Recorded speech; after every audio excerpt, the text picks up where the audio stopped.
I'm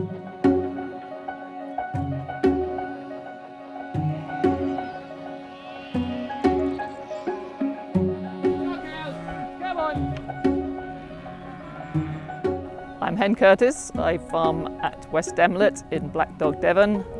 My farm is an organic farm. We've been here for 22 years now and farm sheep and cattle and some arable. The reason I wanted to get involved in the silvopasture trial was because I've always wanted to farm with a concern for the environment, for animal welfare.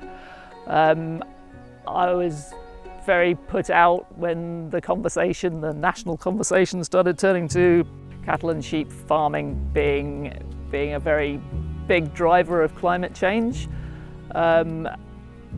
And as an organic farmer, I really want to farm in a way that's beneficial for the environment, beneficial for the climate. So I was looking around to see how I could incorporate trees into my farming, and I came across this trial. The planting designs I'm using are all three of them.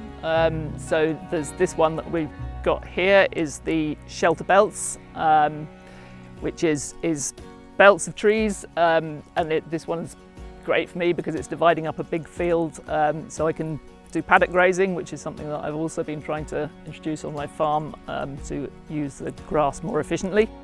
The second one is cluster planting, which I put on some permanent pasture. It's quite low productivity, that pasture, so it doesn't really matter too much to shut it up for a while, but once that's established, I think it'll be good.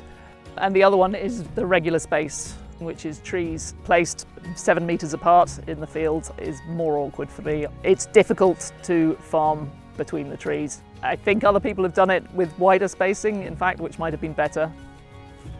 So this is the shelter belts, yeah, so it's 2 in this case, 3 in the case of the rest of the lines of trees. They're surrounded by the thorn trees, which in theory are going to protect them. And then down the outside there's groups of shrubs. They were planted into stubble, believe it or not, and this is what's grown up since. In terms of small mammals, there are huge numbers of small mammals. Our dogs are constantly looking for them when we come up here. I'm sure there are as thick. The new habitats that we've got are this really, where it's just been allowed to grow and do entirely its own thing. So it's got tussocks made up of various different plants, which is supporting a lot of small mammals underneath it. I'm sure there are many more insects than there would otherwise have been as well. Yeah, and it's quite surprising what there is.